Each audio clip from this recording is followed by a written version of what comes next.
Welcome to Flying Minds, where we soar into the lives and minds of those who keep the aviation world in motion. Today, we're thrilled to introduce Captain Dan Stewart, a seasoned aviator with a remarkable journey in the skies. Born in 1979 on a southern Alberta farm, Dan grew up tending cattle, harvesting wheat, barley, and hay, learning the value of hard work early on. Raised by a widowed father of 5, he faced life's pressures head-on, shaping his resilience and determination. Dan's passion for flying sparked at age 6 or 7, ignited by a relative's daring low-level border crossing from Montana, landing on a highway near his farm. With no pilots in his circle, he forged his own path. After a year of pre-med at the University of Lethbridge, he pivoted to aviation, earning his private pilot license and later an aviation diploma from Mount Royal College between 1998 and 2000. His career took him globally, island hopping in Belize with up to 29 daily sectors, which is unheard of. He has been the chief pilot for Susi Air in Indonesia during the 2005 tsunami relief efforts, flying challenging missions in Sumatra's rugged terrain. From scheduled routes with Integra Air in Lethbridge, Alberta, to charter flights across North America with air partners, Dan's versatility shone. He soared internationally with Hong Kong Airlines and later on Cathay Pacific, piloting the Boeing 777. Most recently, Dan served as Lynx Air captain and training captain from 2022 to 2024, and he now resides in Kelowna, flying the Boeing 737-6 for KF Aero, supporting Canada's LNG and oil sands industries. Beyond aviation, Dan is a devoted husband, father to 2 girls aged 10 and 6, and a business owner. He's passionate about fitness, travel, surfing, hands-on work.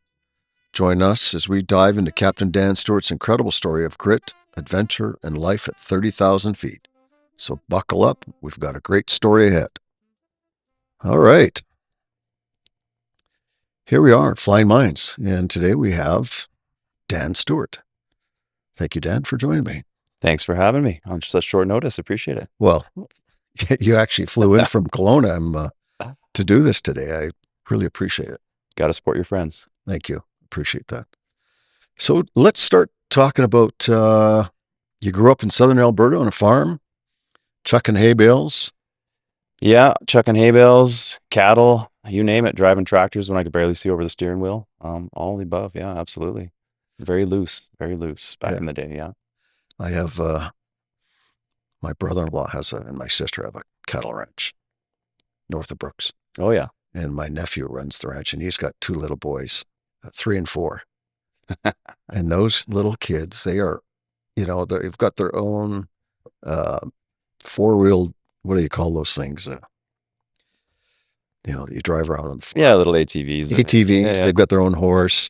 They help with the branding. They're given injections, and they're like 3 and 4 years old. Yeah. Yeah, like you start, your boot camp to responsibility starts at a super young age on a farm for sure. Yeah. Yeah, it's awesome. It's good for kids. It's great. So tell me about how you got into aviation. What sparked your curiosity? You wanted to be a pilot? I think if I look back at one event was I was on my farm and in our house, and all of a sudden everyone's like, "Oh, get outside," because a plane was buzzing overhead. And it turns out that it was one of my relatives who lives in Montana. And, back in the 80s, things were a little looser. And so he flew through there's a gap in the hills south of where I live called Whiskey Gap, which is named for running whiskey during Prohibition, of which my family has a history of as well. But anyways, nice. That's another story. But so he flew through the Whiskey Gap a little low to avoid any radar or anything like that. And he came and flew over the farm in his Mooney. And he landed on the highway in front of the farm and taxied into our front yard. And I was like, what is this? Like, I've never How been old were you? Oh, I had to be like 5 or 6 years old, something like that. But I remember it clear as day, of course, right? Who wouldn't? And then he visits for a bit, hops back in his plane, gets out on the highway, takes off, does another flyover, little wing wave as he heads back into Montana. Did he drop off any whiskey? No, No. I can't talk about what he dropped. Okay. Is he still alive? I think he is, and I think obviously he doesn't fly anymore. He lost his medical and whatnot, but We won't mention any names anyway. yeah. So the FAA doesn't go. I think it's too late for him anyway. Too late. They There wouldn't you go. bother him. Well, that was kind of cool. So that was kind of cool. So you grew up on the farm and it was close to Lethbridge, Yeah. Alberta. Yeah. And then you went to Lethbridge when you were older, Lethbridge University. Yeah, I went to University of Lethbridge. Because again, like I thought that was cool, but I didn't have a pathway to it. I didn't know anyone in aviation. This was kind of pre-internet days, really, or the internet was in its infancy. So, of course, I was interested in aviation. I was always drawing pictures of planes growing up. Looking back, I had a real fascination. I go to the library. I always get airplane books, right? But then I was like, okay, I'm going to go to university. All my uncles are doctors. That must be the path I'm supposed to take because I wanted to get the hell off the farm. It just wasn't for me. I just felt so isolated on the farm. I'm a social person. Like sitting on a tractor for weeks on end was the worst form of torture for me. I just hated it and the monotony of it. So I was like, I want to get off. I want to head out and do something different. So I was like, well, this must be the path. All my uncles are. It must be easy. Let's go do that. Not realizing that, apparently it takes a lot more work than, you should probably have some study skills out of high school before going to university, which I had none because I just got by on like natural ability. I got all my 30s, but I did it without studying really, right? I didn't have any study skills or anything like that. So then I go to university and first semester get my ass absolutely handed to me. And then second semester, I smarten up and I finally learn how to study and lock myself into the library and get some decent grades and whatnot. But it was during that time when I was questioning my whole what I should be doing that I ran into a family friend and I said, hey, your dad used to be a pilot. I think he did water bombing, right? And he's like, yeah. He says, he looks at me and he says, you should be a pilot. I think you have the personality for it. He just says that to me out of the blue. And I said, well, how do I even go about it? And he's like, well, just across the coulee over there, you go to the airport there. They have these things called discovery flights. And so I was like, okay, I'm going to go check it out. What year was this? This would have been 1998. So I was flying in and out of Lethbridge at that time. Really? Dash 8, yeah. You're kidding. Yeah. What a small world. And so anyways, I go over there and I pretty much finished my school year at university and got decent grades. And then I go over there to do this discovery flight. And in the second half of university, I applied at Mount Royal College, aviation program. Yep. But the precursor was obviously I had to get a private pilot license. So I'd never even been in an airplane. I'd never touched an airplane. I just grew up on a farm. Like I knew nothing about airplanes. And so I go to the airport and I'm like, yeah, let's do this discovery flight. He's like, okay, let's go out there. And like, we're going down the runway lifting off and I'm just like, what the hell is going on? I've never been airborne before. Like my first flight was my first discovery flight or lesson. Right? But of course you're hooked because it's like the coolest thing ever, And so, yeah, that's how it all kind of fell into place. And the Mount Royal thing, the only reason I ended up Mount Royal is because my cousin who was working on our farm in the summer, who's many years older than me, he had a pamphlet from Mount Royal lying around and I flipped through it and I saw aviation program. I'm like, that must be how you become a pilot. And so I literally just was like, okay, how do I get my start, get my private license there? And then I go become a pilot at Mount Royal. This must be the path. I really didn't have anyone to talk to or figure out. And then just decided to take that route just randomly. And luckily, because it was a great school, like one of the best. So you graduated from Mount Royal when? 2000. Okay. Yeah, year 2000. 2000. That was the year I went to Japan Airlines. Really? Yeah. Yeah. Seems like ages ago. Yeah. Tell me about it. Yeah. So you got your private pilot, or so you got your commercial multi-IFR. Yep. 2-year program, right? 2-year program. Yeah. And what was your first job? Well, there was no jobs at that time. So I was like, okay, I'm going to try and go up north and get a job. And so, no, actually, first what I did was I had a friend of mine who went to Mount Royal. He's a super smart guy. And he does his cross country. He teams up with 3 other guys and they do a cross country, the however many 300-mile, whatever it is. Yeah. They go to Belize. They team up, add all their miles together, and they go to Belize and back in a plane. while he's down there, he runs into a pilot. He's like an Australian guy. He's like, how did you get the job down here? And he kind of gets the inside track. So he goes from Mount Royal down to Belize. And I'm thinking, that's the greatest thing ever. Like, that sounds so cool. So I was working for Air Canada as a bag boy at the time, part-time while I went through Mount Royal. So I had flight benefits. So I just sit down. I'm like, hey man, do you mind if I come visit? He's like, yeah, come down. So I come down and visit him. And he basically says, yeah, you can get a job down here. No problem. Just go talk to this guy and away you go. So I ended up going straight down to Belize pretty much. And how many hours? So you would have had like 250 hours. Yeah, that's it. So what you do is because Belize is such a rugged place to fly, like short runways, jungle, overloaded, they use standard weights with Texans. I mean, you do the math. Yeah. And so you just close there, and you should have seen the state of the runways when I worked there. Like they looked like golf cart paths, all of them. There was no like big wide runways, only at the international airport. And they were short. And that place, we didn't have weather radars, nothing. Like, it was loose. And we did, as I mentioned before, like on average, 15 to 20 sectors a day. My record being 29.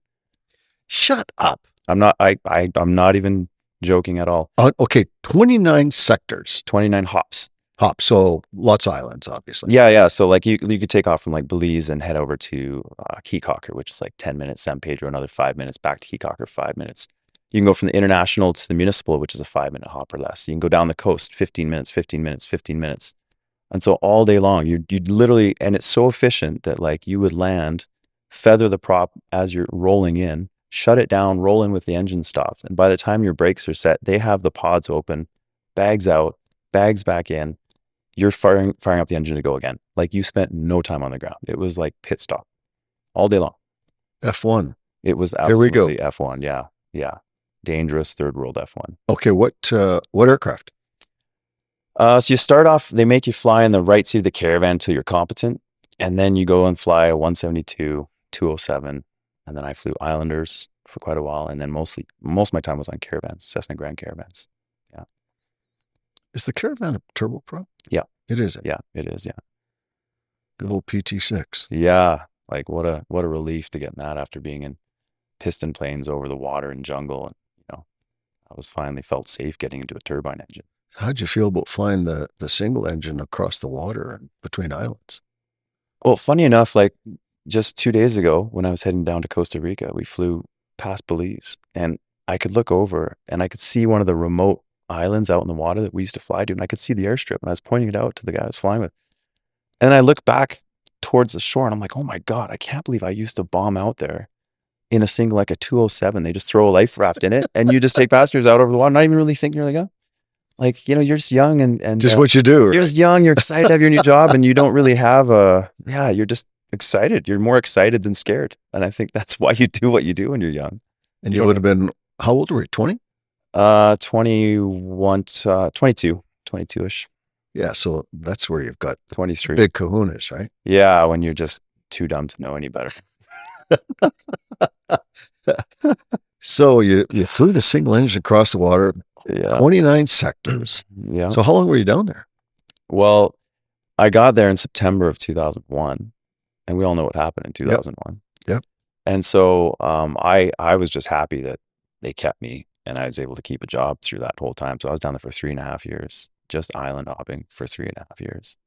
Yeah. But it was, I mean, we flew hard, but we lived on, like, in San Pedro, Ambergris Key, which is like just a beautiful little spit of land. I lived in an apartment right by the water. I could walk out after work, go swimming in the pristine blue water. Like, and I had lots of friends down, like my buddy who I mentioned before, and some other friends we made down there. So we had like a really good group of friends. And it was idyllic. In a lot of ways, it was very idyllic, especially what a way to start your career. What a great life. Yeah. Like, I had a beach cruiser, like a pedal bike. Yeah. And I lived in flip-flops and board shorts, and I had a pilot uniform, and that's literally all I had. I could fit everything I owned in like a duffel bag, because you have nothing. You don't need anything, right? So it was perfect. Boy, that reminds me when I lived in Hawaii. So 2000, I started with Japan Airlines, and my base was Honolulu. And I finally, after 11 months of training, lived in Kailua on the east side of Oahu. And, I'm a country boy. I came from Calgary, living in shorts and flip-flops. Yeah. And that's all you did. And everybody did that. And it took me a long time to kind of go, okay, I kind of like this. Yeah. it's hard to come back in a way, like when you come back to Canada, all of a sudden you're like, oh my God, I got to buy 10 times the clothes I used to own, and I need clothes for all seasons. I need a bunch of different shoes and winter stuff.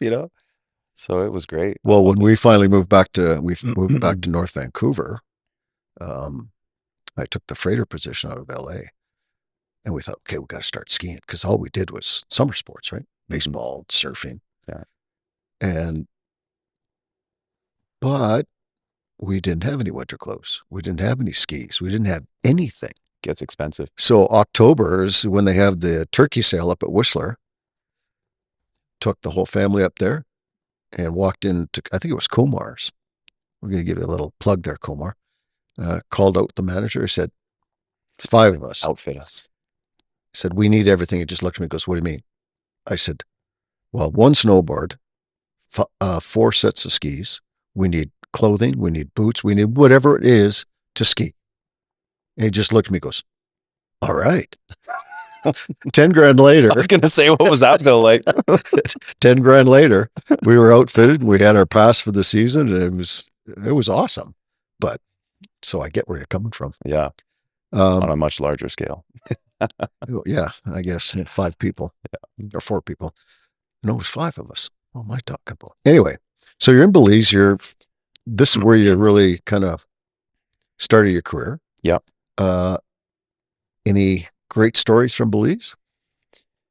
I don't know. I mean, there was so many accidents down there in my time down there. I never had one. Luckily, I got away with it. But like, it was Wild West down there. Like the amount of accidents was just crazy.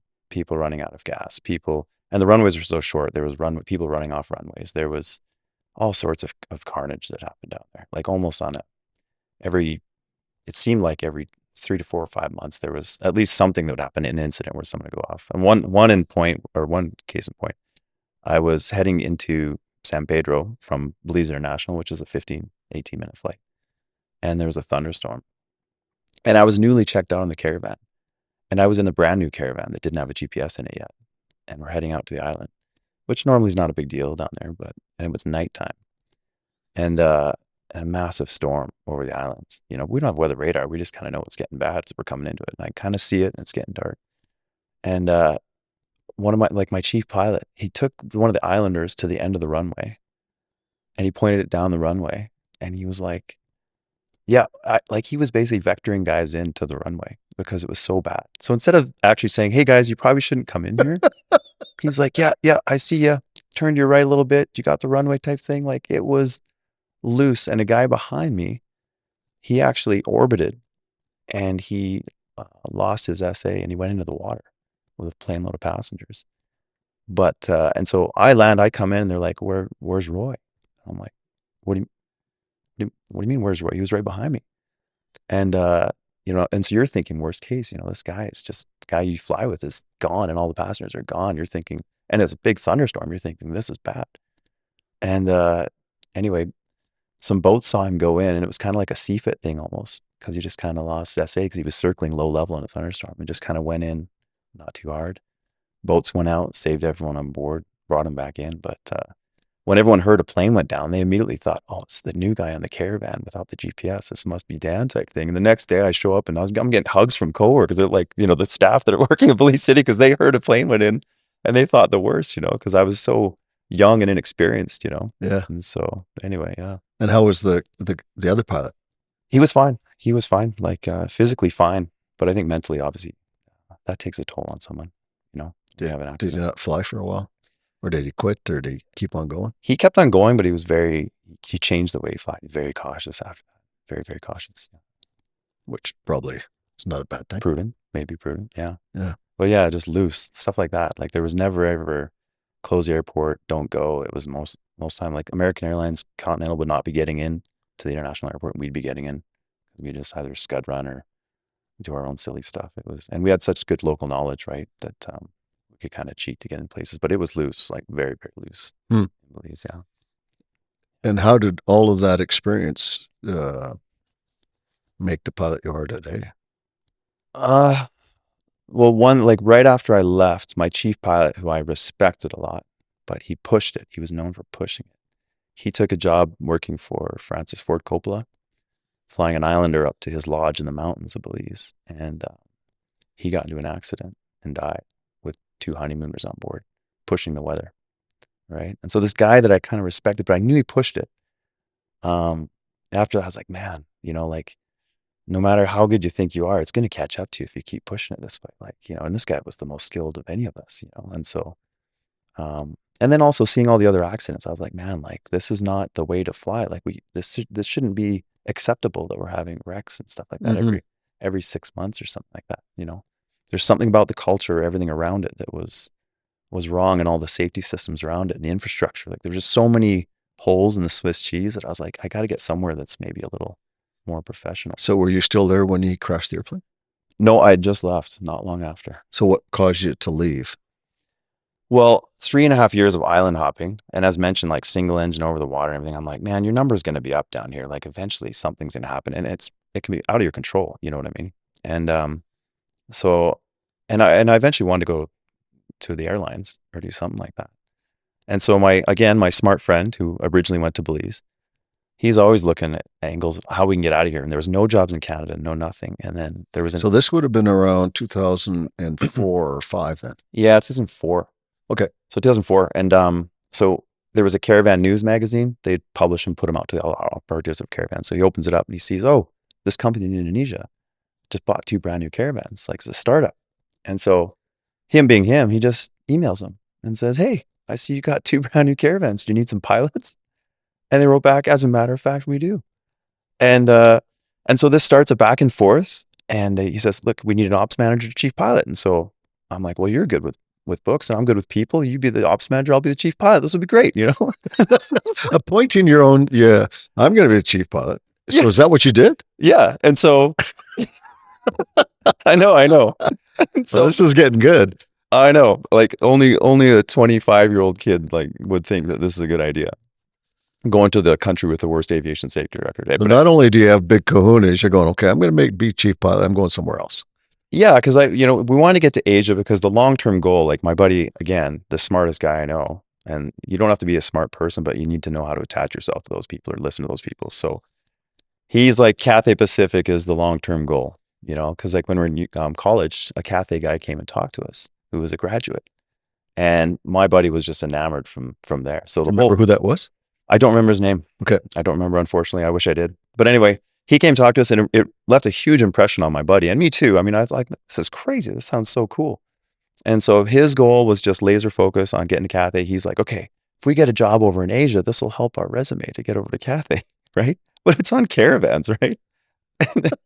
and so anyways, long story short, the ferry pilot who took the planes over to Indonesia, they hire him to come down from Wichita to jump in a plane with us, just as he bought a ticket as a passenger. And we just kind of arranged it so he could sit on one of our flights to see us flying. And then he sits down and chats with us. So he hops in the plane. He can clearly see we fly the plane because we do it like 15 to 20 sectors a day. Was that in Kansas or over there? No, he came down to Belize. Oh. They flew him to Belize to come kind of interview us and actually do a flight with us to see if we could actually fly the plane. And he didn't, so he was just with Cessna. He was just a contract ferry pilot. Oh, okay. He didn't even really know how to fly the caravan. All these ferry pilots do is just get it airborne, but they don't really know how to fly the planes very well. Like they don't fly it like we did. You know what I mean? So he hops in and he's just like, oh my God, like we're flipping switches. We don't have checklists. We have nothing because it's all flows. Boom, boom, boom. We're flying. We're chatting with him. He can see that we're keeping altitude within 10 feet. Like he's like, these guys know how to fly. So he invites us out for dinner. He's like, okay, well, here's pictures of the beach town you're gonna be living in, and this is where all the surfers hang out, and you're going to be flying seafood and lobster from the south coast of Java up to Jakarta because the lady I went to work for, Susie, she owned a seafood processing plant that she'd built in South Java.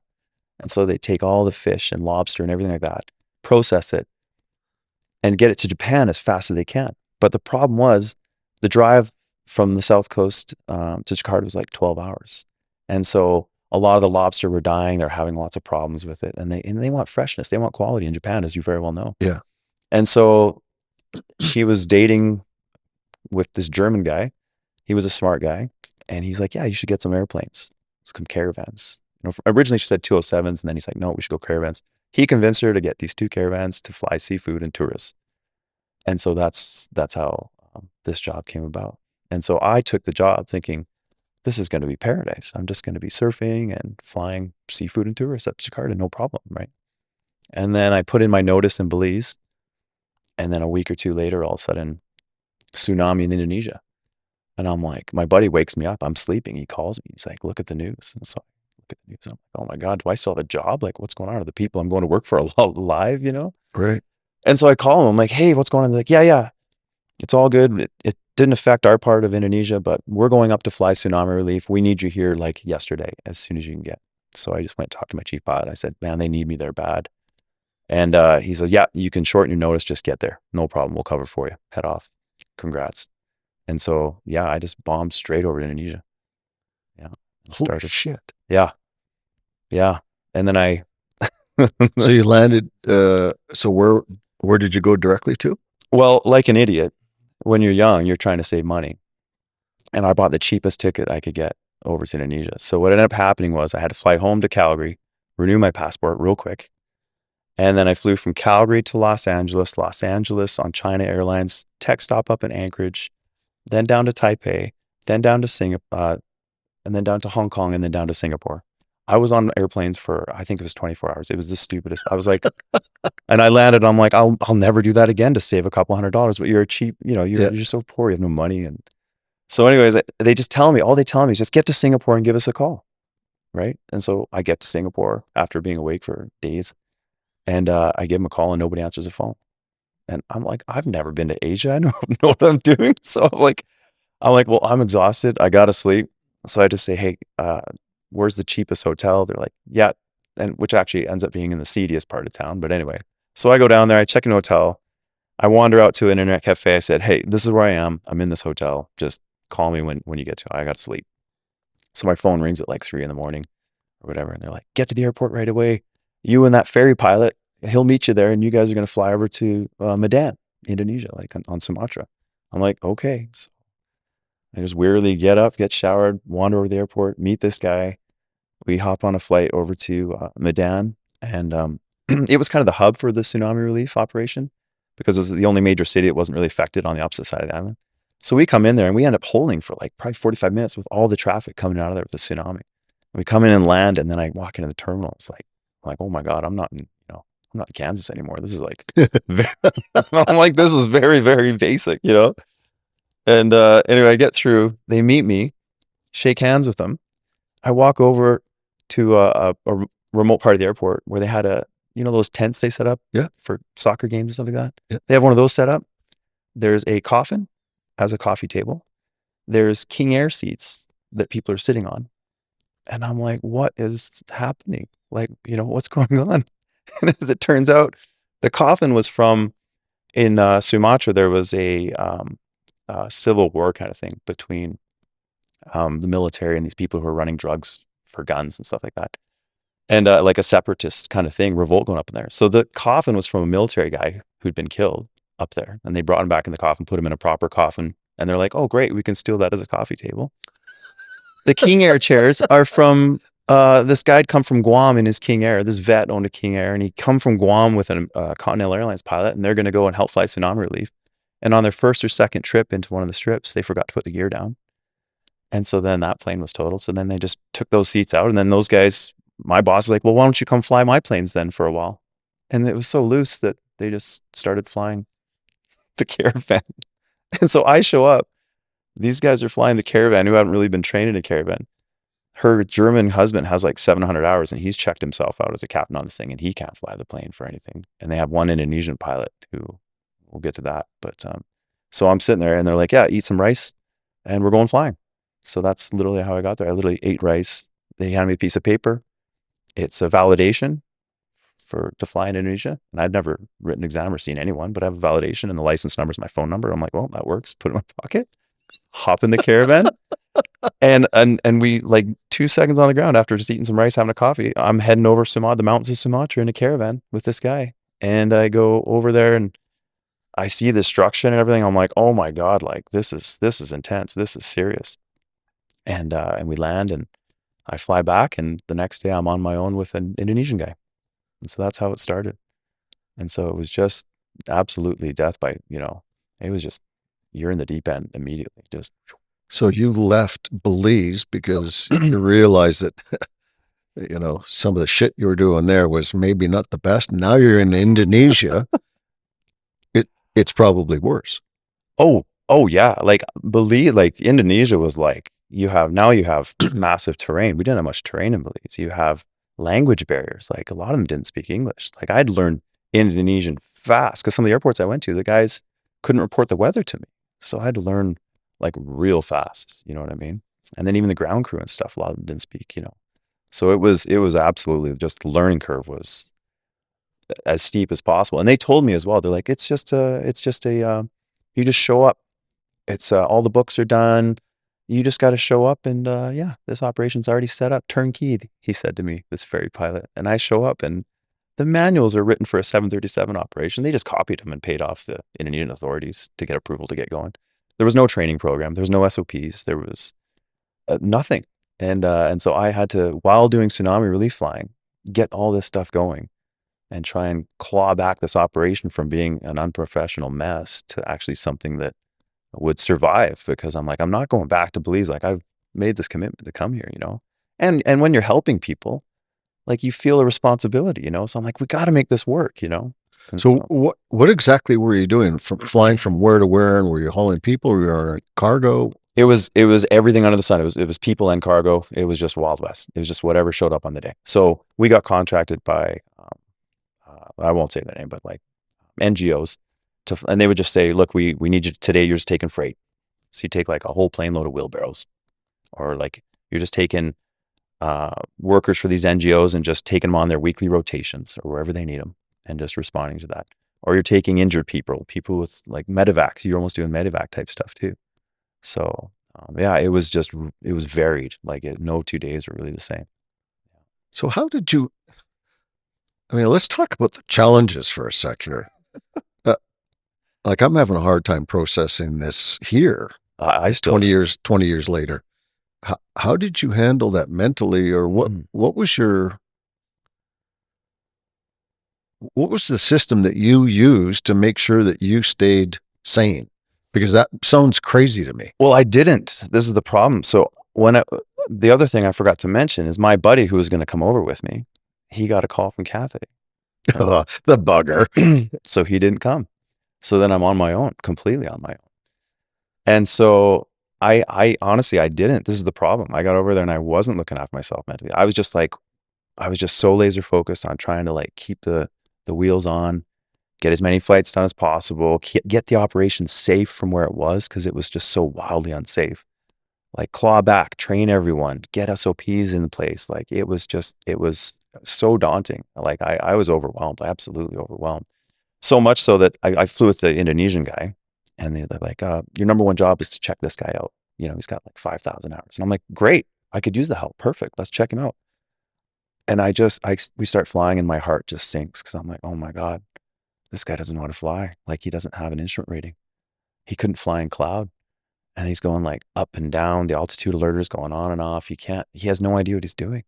I'm like, oh my God, like this was my hope to be one of my captains to help me out. Did he really have 5,000 hours? I don't know that he did. I really don't know that he had a pencil somewhere that was sharpened real good. He could have, but yeah. And so that was another issue. I basically said, I'm like, we're not making this guy a captain. He like, well, what? And then this is what they come back. What about on good weather days? I'm like, it's Sumatra. Like we have thunderstorms that roll through. What do you mean good weather days? I'm like, no. So that was one of the first confrontations I had. But anyway, to go back to it, I didn't cope well. And so I said to my boss, I'm like, I need help. I need help. I need to bring in people I can trust. And they said, okay. So I called some buddies in Belize. And who was your boss?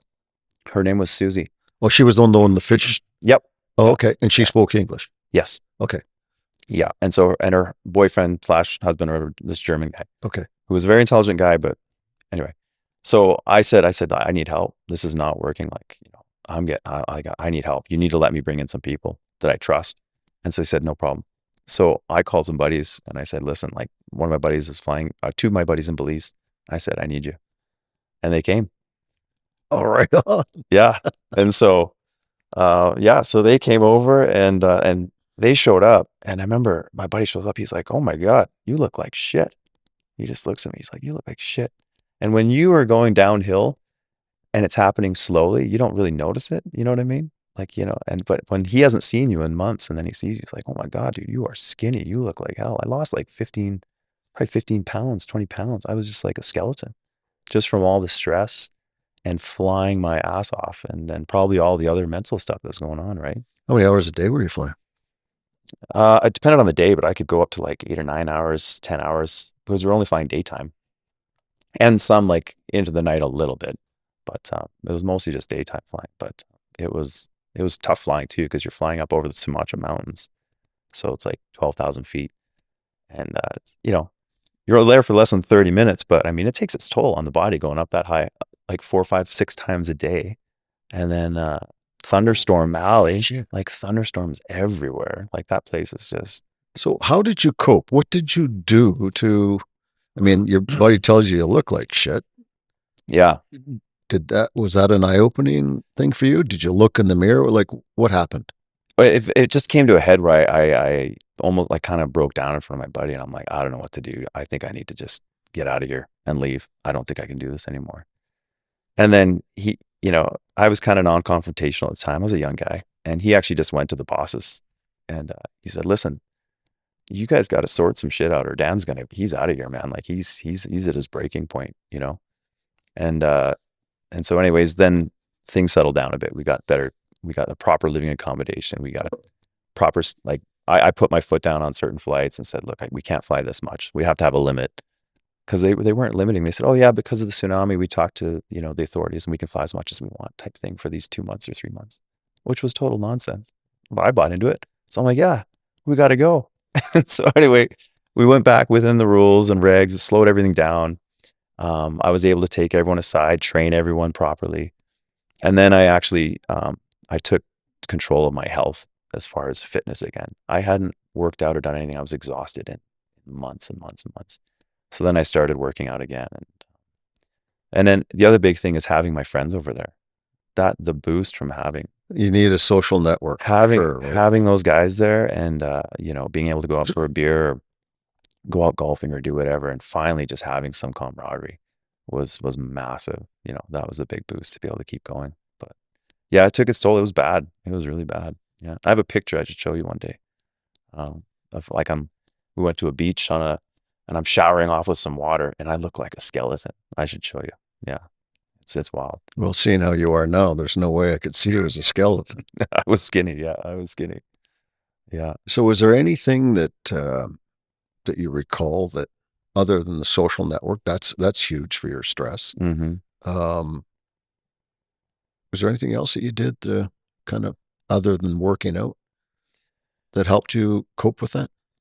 Uh, I called my dad. That was a huge one. I called my dad and I said, "Man, this is what's going on. This is bad." He's like, "Well," he has just a great way of putting things in perspective because he's been through hell and back. You know what I mean? And because he lost his wife when, he had 5 kids under the age of 10 as a farmer in the 80s, and you do the math on the interest rates and all that stress, right? Yeah. So he'd been through it, and he's just like, "Look, man, like if you're helping people and you're feeling good about it and you can keep it, safe and whatnot, then keep going. But if you don't feel you can do those things, then come home. We'll support you, whatever you want to do." But he says, at the end of the day, you got to look after yourself, you know. And he says, don't put too much pressure on yourself. Know when to reach out. And so I did. I got my other buddy into training and got him training people. I outsourced a lot of stuff. Started to anyway. Took a little pressure off you. Yeah, I had to. Yeah, it was just way, way too much. And it's so hard to claw back a company that's operating like so wildly dangerous and try and claw everything back and be like, no, this is not how we're doing things. Like they were flying through the mountains using the EGPWS. That they were navigating through mountains using that. Oh my. And I'm like, you guys, that's not for navigation. That's like a last minute warning system. And how was Susie with all of this? Uh, the thing about Susie is she is a workaholic and she's not used to people telling her no, and everyone's terrified of her. But because I had nothing to lose, And because I stood up to her with that pilot who I mentioned couldn't fly, and then eventually, after a long drawn out thing, he ended up leaving, getting in a plane crash and dying shortly after. My. And because of that, though, all of a sudden, like, she respected me. And she saw that I was, I said, this is in the interest of your company not to have these people flying your plane. And when that happened, all of a sudden, I could do no wrong. She was great. And her tone changed. She could see I was trying to make things work and for the better.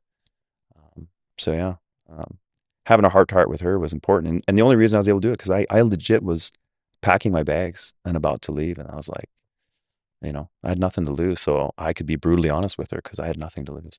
And that ended up being the saving grace, really, to be able to stick it out. And so how long were you there doing that? Just a year. That was all I could take. Yeah. After a year, I was like, okay, I've now flown like 4,000 hours, however many hours in single engine planes. And then now I'm flying over jungles and mountains and out over the water to islands. And I'm like, in Indonesia, which is crazy for air traffic control train. I'm like, my number is going to be up here. Like, I gotta go get a proper job. That's what I thought. I got to get a proper job. Not realizing that I'd made it a pretty safe operation. So then I decided to come back to Canada, and I didn't have a job, but I just decided to come back and find a job on something with 2 engines that was a little safer. So that's what I did. So you went back home? Yeah. Yeah. I went back home, regrouped on the farm, and a company out of Lethbridge called me up, said they needed someone to fly their King Air. So they threw me directly in the left seat of the King Air and trained me up to fly the King Air on like a scheduled route from Lethbridge to Edmonton twice a day. Yeah. That was Integra? Yep. Yep. And that would have, what year was that? 2006? Yeah, it was right around then, 2005, end of 2005, beginning of 2006. Yeah. So Yeah. was Canadian Regional still flying in and out of there? Yeah, I think so. Yeah. 2006, yeah. Yeah, I think so. But actually, it probably wasn't Canadian Regional at the time, though. It was probably Jazz, right? Oh, I can't remember. Because Canadian Regional was combined with all the regional carriers after Air Canada bought. It was mostly CMA, now that I think about it. Oh, was it? I think it was mostly CMA coming in there at that point. Yeah, I don't think there was Dash 8s or anything coming in. I'm going to digress here for a minute. Please talking do. about, Lethbridge. I was just down in Lethbridge, and my 2-year-old granddaughter loves airplanes. She hears in airplanes, and she looks up, and I'm going, well, this is great because that's what I do. Yeah. So we went out to the Lethbridge airport and just watched the little airplanes taxiing in, and she was just amazed. But the Lethbridge airport is just a skeleton of what it used to be.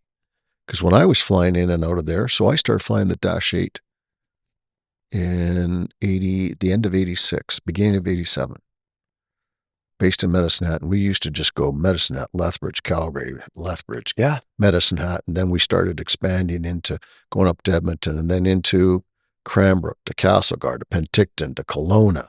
And it was a busy time. Everyone drives now or something. It's a ghost town. I walked into the terminal and there was nobody in the terminal. It's a ghost town. Yeah. I was blown away. Yeah. Like, how does a thriving city like that go from, a company like Time Air that started this aviation world, it's where I started years ago, to look at it now, there's nothing there. I don't know if it has to do with the cost of living now or whatever, and people just prefer to drive. I have no idea, but it's weird. Like, it used to be a hub, as you say, and now it's just all these empty big hangars. And to fly from Calgary to Lethbridge, $600 one way. Yeah, like who's going to do that? Nobody's going to do that. No wonder it's nobody goes there. Yeah. Yeah, the airlines, I don't know what's happened to this industry, but so you're back home. You're in a country that you're born and raised. Well, there's one more story I want to share about Indonesia. We want to talk about stress, and please do. Let's go back to Indonesia. This is a good one, and then I promise I'll move on. No, that's fine. So after the tsunami, a couple months later, there was a massive earthquake, and it like, we're in the middle of the night on the opposite side of Sumatra, and it wakes all of us up. Like, I think my buddies have come back from the bar and they're shaking me out of bed or something. I'm like, what's going on? And I wake up. I'm like, nobody's there. it's quiet and the power's out. I'm like, what the hell? My buddy in the basement, he was down there between the doorway, holding on for dear life, watching the chandelier hit the roof on either side and water come out of the aquarium. And all of a sudden we realized what's happened. Like there's been another absolutely massive earthquake. So we're thinking that all these people that we've flown there for 3 months are probably dead.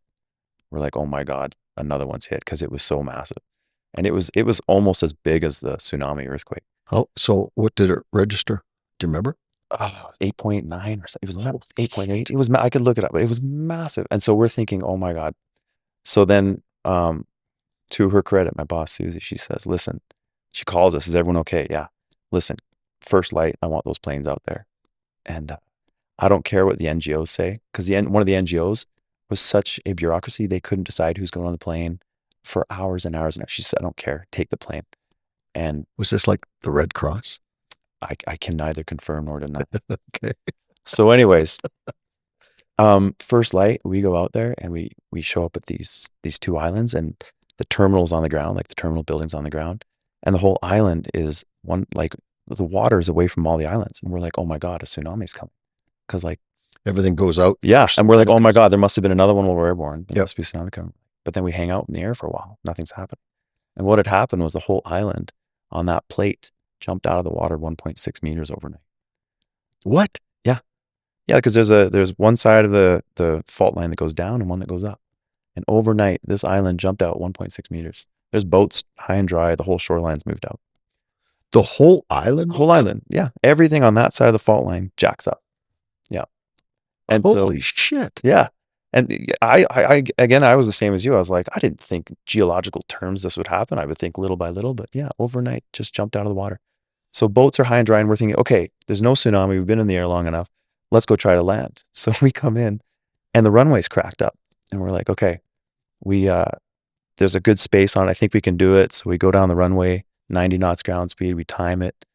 We figure out how long that is. Yeah, I think we can do it. So we come in and we land on it. And we're expecting to find like injured people everywhere from the earthquake because we flew past the town and the city and it was just in rubble.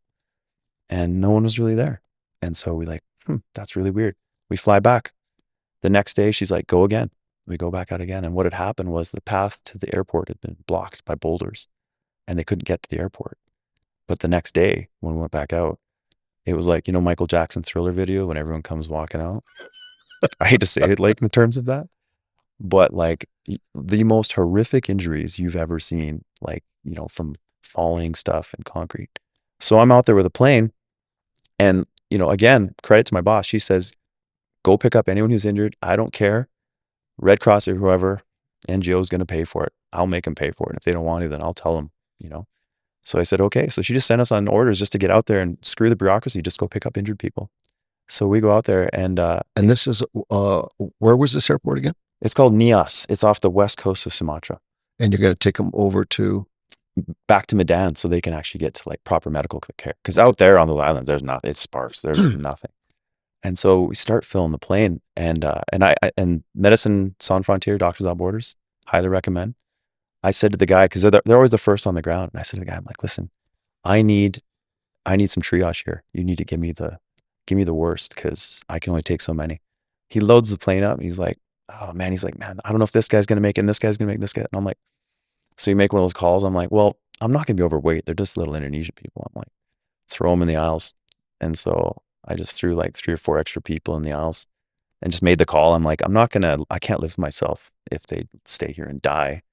They're in graver danger staying here and dying than just if I just get them over there. And so I just threw in 4 or 5 extra people and just said, screw it. Told them to hang on. Yeah. Well, they probably couldn't. They were just laying on the floor, like, and we were using ratchet straps like as seatbelts. Like it was ridiculous. But I was like, they're going to die. They're most likely going to die or the chances of survival go down. So we basically flew back and we're unloading these people. And my co-pilot, talk about dealing with stress, he was shaking. It had affected him so bad that like he was just absolutely in shock from seeing the smell of blood, the plasma. Yeah. And just seeing these people with just horrific injuries, which I'll save your listeners from. But anyway, so yeah, we unload them, clean the blood out of the plane, turn around and go back. We did this for several days. And so how did he handle it? I was shocked. What did you do to help him? Or I was shocked. I just kind of looked at him. I'm like, "Are you okay, man?" He's like, "Man, that really bothered me worse than like more than I thought, you know." But anyway, we just got on with it. I mean, that's just what you do as a farm kid. You just get on with it. You don't really, unfortunately. You just focus one foot in front of the other. Yeah, This is what I have to do. this is my mission. I have to go. And if you're so busy, generally speaking, you don't have time to sit there and worry about it, which is not the best coping mechanism. You need time to decompress. But anyway, yeah, I thought that was an interesting one because you're like, man, you have these life and death kind of choices you got to make, and yeah. And I was like, man, I'd rather have my license torn up than let people die. Let's go, put them on. Let's go. Yeah. You know, it makes me think about, I asked Tim Morgan a question, because he had all sorts of balls in the air Yeah. with all the different companies that he had, links and all, when he was at WestJet, on and on and on. I said, how do you handle all of that stress? They compartmentalize, right? That's what And he said, compartmentalize. But then he brought up to me, because I had my own business and it damn near killed me because of the stress.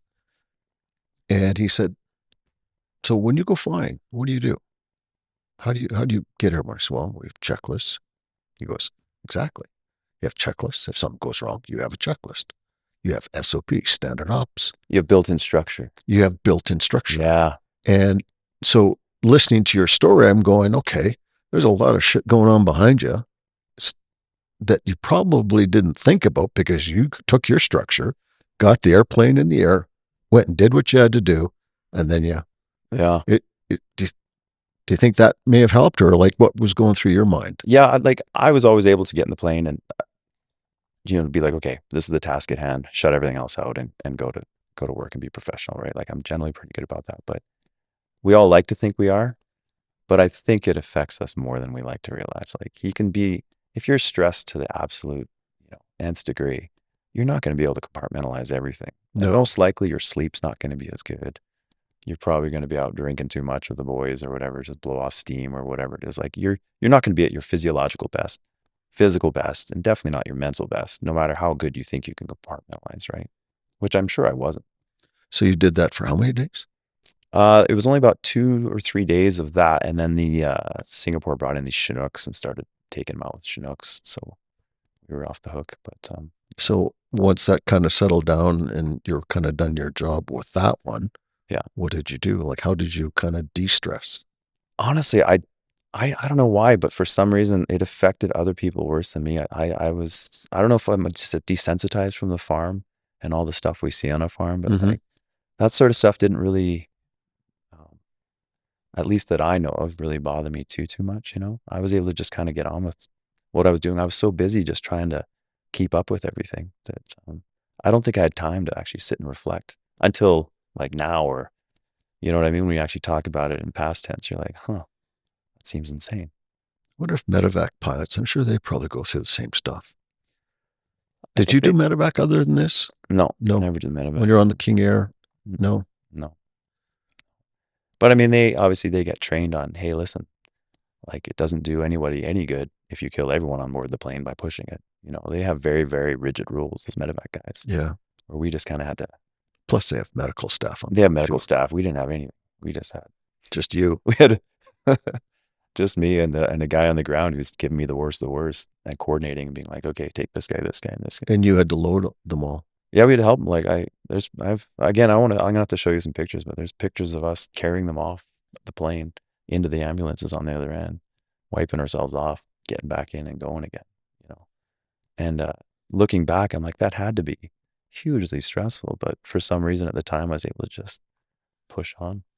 You got to wonder if the brain just goes, okay, you've got a job to do, just get it done. I think it does. And then and also because, there's nothing more rewarding than helping people. Yeah. And, the reward you get from that, I think offsets a lot of it too, because you can push through a lot more because you're like, man, I'm actually helping people out. Like not many pilots get that opportunity in their career, to actually physically pick someone up who's probably going to die and get them to where they need to go. Well, especially in those circumstances. Yeah. So you're fully loaded obviously the runway was long enough for you to get the hell off that runway. Yeah, like they're light. They're all like 120, 130 pounds. Like I was no, probably pretty light. and I had no cargo on board. You know, it was just them. They didn't even have any belongings with them. So I wasn't worried about weight or anything like that. That wasn't an issue at all. Did you tanker all your fuel from the other airport? Yeah, then? yeah. I was Just tanker tankered as well. So just turn around and go. So there was no issues with that. As far as safety goes, I wasn't worried about the safety aircraft. The only issue was like, them getting flung around the aircraft. But again, risk reward. You stay there, you're going to die or have a worse chance of survival. So. And the maintenance on the aircraft was obviously pretty good, or was it? Not really. We had, it was interesting. We had local guys who kind of would maintain it, but they weren't exactly licensed name. Yeah, exactly. And so we'd have a licensed guy come over once in a while. And then eventually we hired a couple, but they would never stick around for too long. So that was, they did their best, but it was, luckily there were new planes. And so we got away with a lot because there were new planes. But down the road, they got better and better and they got proper maintenance. But initially, yeah, we had to fly the plane over to Singapore actually to get it maintained once in a while, just because we couldn't get it maintained properly in Indonesia. So you were checking the oil yourself and putting in the oil yourself? Well, no, that'd be uncivilized. I'd show up, they'd be on a ladder, they'd hold the dipstick for me, show me the oil, put it back in. I'm like, excellent. So I do a walk around, they'd strain the fuel for me, show me the fuel. It was the most white collar flying job in a caravan, I think, ever, except for when we're doing, medical evacuations and something. But yeah, the pilots in Indonesia are treated very, very well.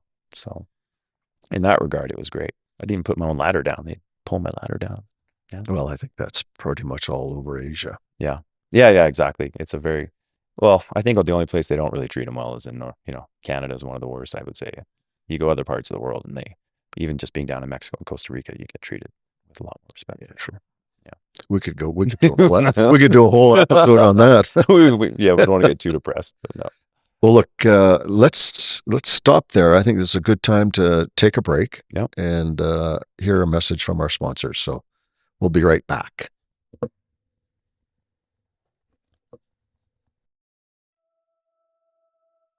Mental health discussions in aviation are very rare, which is why Flying Minds podcast started. To open the dialogue amongst aviation professionals, mostly pilots. I'm your host on Flying Minds, Stefan Grisbrook. I've been a professional commercial pilot for 40 plus years. Have there been times in my life where I didn't know whether I was coming or going? Absolutely. Have there been days or weeks that I wasn't sure if I wanted to keep flying due to family struggles, financial struggles, relationship issues? Absolutely. What did I do about it? Well, years ago, when it felt like life was ripping me apart, I didn't do anything. I just kept putting one foot in front of the other, hoping that tomorrow would be a better day. Did I handle all these issues the best that I could? Probably not.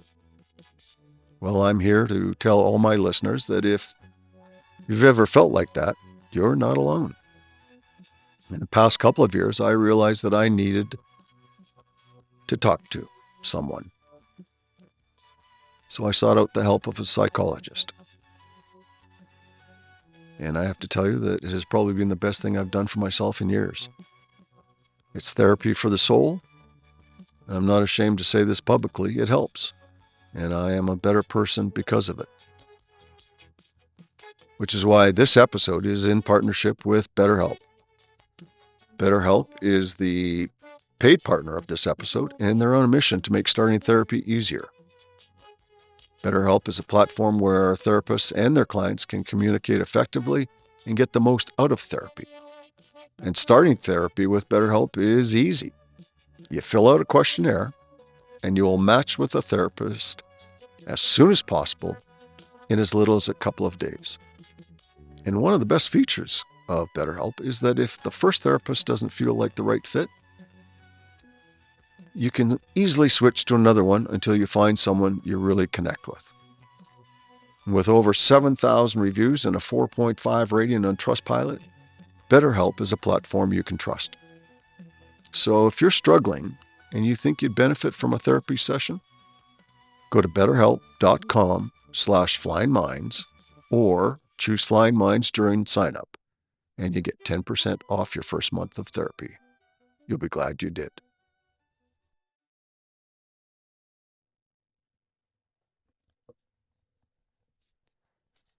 All right, welcome back to Flying Minds, and we are chatting with Dan Stewart. Just listened to some incredible stories from his time in Indonesia. So let's get right back into. You did the earthquake relief, hauling medevac people, and you did that for 3 or 4 days, and then the big boys came in with their big aircraft, and Yeah. Yeah. And I mean, the majority of the stuff we were doing was just contracts with NGOs hauling people around, and it actually got pretty simple and pretty relaxed, just doing kind of scheduled runs and stuff. And I hit the year point there, and I was like, okay, I need to move on. There's just, yeah, it was a very difficult place to work as a manager, like as a chief pilot, because the boss was a very demanding person, shall I say. And yeah, it's just Indonesia in itself is this very challenging place to fly and work and keep it safe. So long term, I didn't see it as a long term place. I wanted to stay, and I wanted to move up into a bigger, safer aircraft and continue working my way up to the airlines. so we're back in Canada. You came to work at Integra out of Lethbridge. We Yeah. briefly touched on that. Flying the King Air. Um, what was the biggest challenge that you faced coming back to Canada after all of that? Uh, I had only flown in the tropics. I'd never flown in icing conditions ever, except like, in flight school, but you don't really fly in it. And so I had to learn real quick because they put me in the left seat with a brand new first officer in a plane that had no autopilot, no flight director. So I had to learn very, very fast and get my scan going a lot better to fly in the challenging winter conditions and whatnot. And the first time I heard the ice come off the prop in the fuselage, I thought the plane was coming apart. I was like, "What's that?" I was like, "This isn't normal. Get me back to the tropics." And yeah, We're in flip flops. Probably not. no, Okay. no. And the other thing was, I finished flying, and we touched upon this earlier, and then instead of me walking away, I have to then clean the flame tracks off the plane and do all this extra work. And I'm like, "Whoa, what happened? What? My career is going backwards." And so I did that job for a while, and then they were phasing out the King Air and going to jet streams. And an opportunity came up for me to go fly a business jet out of Calgary. And so I thought, oh, this would be great. And so I went up and flew for Air Partners, which is actually owned by your friend Tim Morgan, Mr. Tim Morgan. which Thank is you, Tim. why you never burn bridges. And so I worked there for I was close to a year, and then I just realized I was like, man, there's just I'm never going to get ahead here in Canada. It just didn't feel that way. And this job came up over in Hong Kong with Hong Kong Airlines on a 737. So I went over there on vacation to visit my buddies at Cathay, handed in a resume. They called me while I was on vacation, said, "Can you be here in 2 weeks?" And so I headed back and took a job with them. Were you married at the time? When did you get married? Nope, I wasn't married. I was just dating my now wife when I went on that trip. And then I got the job over there, and I said, "Yeah." I came back and said, "Yeah, I've got a surprise." We'd been dating for a few months. I'm like, "I have a job in Hong Kong." And as luck would have it, but we were hitting it off, having a great time. And as luck would have it, she thought she was just going to teach in Calgary. We're seeing it goes long distance for a while. And then she turned over the Calgary Herald, and there was an advertisement for a teacher in Hong Kong. No. She applied, got the job. And so after dating for 6 months, she moved in with me over in Hong Kong. Well, that's awesome. Yeah. Yeah. That's a great story. Yeah. Yeah. Yeah. So that was awesome. So you've been married how long now? Well, we didn't get married for a few years after that. So 2011, 14 years, something like that. You got 2 little girls. Yeah. Yeah. 10, almost 11 and 6. Yeah. Nice. Yeah. It's awesome. So Hong Kong Air and flying the 37. It was probably a much more civilized job than your past. Yeah. Well, it was fairly civilized. There was still some third world aspects of it. They hired a few characters there that, I was hired as a first officer, obviously. And some of the captains, they came from a very mixed, Diverse. diverse background, shall we say, from some countries that, again, have not the best safety records or CRM. You know what I mean? But for the most part, I got along with everyone, didn't have any issues, and had a pretty good time there. It was good, very good experience for sure. Because we flew into mainland China and all Southeast Asia and stuff like that. It was a really good experience for sure. Completely different experience or aspect of flying than you'd done, Oh yeah. even in the King Air and the business jet, I'm sure. Oh, absolutely. Yeah. Yeah. And then just stepping up that next level to airline flying and the extra amount of professionalism and preparation. Yeah, it takes a lot more. So it was really good. Nice progression. So how long were you at Hong Kong Airlines? I was only there about a year. So as there and about 9 months in, they started laying people off. Oh, They, yeah, I joined there and they're like, we're going to get 40 planes, and they announced it in the news. And what it really was Hainan Group owned them, and Hainan was getting uh, 40 planes, but they'd announced it through Hong Kong Airlines through some sort of tax deal. And so I'm thinking, oh my God, I just joined and we have 5 planes or 3 planes. I've just hit the jackpot, you know? And anyway, I quickly learned that they weren't that serious of an airline. And then they started getting rid of planes, started laying guys off, not in seniority at all, just kind of, we don't like you, we don't like you, picking guys off. And so I was like, man, I think it's a good time to go. And at the time, Cathay, um, they still had a pretty good contract, but it was going to go away. And so one of my wife's friends who worked in recruiting, she called a friend of mine and said, where is Dan's resume? What is this idiot doing? Tell him to get his resume in here. Because she knew me. And so I was like, well, I was kind of holding out because I didn't want to be a second officer, because I'd been flying as a first officer. I had quite a few hours. I'm like, and then she's like, don't be stupid. Like, look long term, look at the money, look at everything. Just don't be stupid.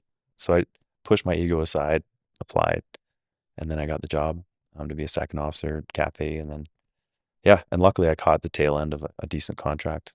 And then after that, they just washed their hands of it. So it worked out really well. how long were you second? Because of the global financial crisis, what should have been maybe 18 months to 2 years max turned into 4 years, Oh boy. which is painful. It's very painful. But again, I was like, this is just long term, whatever. I park the ego. I go to work 3 times a month, like 3 trips a month or whatever it is, and just go to Bali, surf, enjoy life, try and focus on stuff that outside of work. And but it is a hit to the ego when you got to wear a uniform with one bar on it. And at hotels, you get mistaken as a bellman. That definitely that definitely takes you down a few notches. Yeah. Hey, please, sir, can you take my bag? It happened. It happened. Oh, really? Yeah. I helped him. I said, sure, I'll help you out with your bags. He's tried to give you a tip. I'm like, I'm not a bellman. I'm just a pilot. But he's like, what's with the one bar? I'm like, it's a long story. Long story. Long story. Oh, good for you. Yeah. Yeah. Yeah. So it worked out. And how long was it before you hit the right seat? Yeah. So at 4 years, I hit the right seat. And then almost immediately, because I had previous experience, they made me what they call like a relief captain or relief Mhm. qualified. Mhm. So when the captain's in the bunks, then you're in charge. So almost immediately after that. So for almost my entire time, except for the 4 years, I was relief. Yeah. Which is challenging because as a second officer, you're usually getting the worst rest. And as relief, you're usually paired with second officer. So Oh, great. for the almost entirety of my career there, I was doing mostly back of the clock flying. But luckily, I wasn't flying too much, like I said, 3 to 4 trips a month. So I was pretty relaxed. So you brought up back of the clock flying. What were your challenges there? Mentally, physically? I know I've been there, so tell me I, how you well, handled it. I'm sure you do this. I had no idea when I started doing it. I had no idea how to do it properly. Um, I wasn't sleeping. I was a mess the first while because I just couldn't sleep. I couldn't figure out how to sleep. And so anyway, I had to learn quick how to survival. Like sleep hygiene was so important. Go through the same routine. Every time I go to the bunk, I go brush my teeth. I put on like my board shorts. I just put on the same clothes every time I was going to go to sleep in. I'd listen to it, or I put a comedy on, like the Family Guy or something for 15 minutes, because comedy, like it calms you down and shuts your brain off. Hmm. Helps. Yeah. So I put that on for like 15 minutes. I'd turn the temperature in the bunk down as low as it would go. So it was ice cold. I'd get in the bunk. I'd lay there for 15 minutes just on top of the covers just to bring my body core temperature down. Mhm. And then I'd crawl under it. It just worked like a charm. And the other thing too was caffeine intake. When I was young, I could eat, I could have a coffee and like 2 hours later go to bed. Didn't bother me. But now, and then, I'd be like, okay, I'm 4 hours from being in the bunk. That's it. No more caffeine. And then that made a huge difference. Yeah. So yeah, it's all these little things that add up. And then managing your sleep at home. If I knew I was going to fly like a red eye that evening, I'd always be like, okay, I got to have a nap this afternoon. Got to get the kids out of the house or whatever.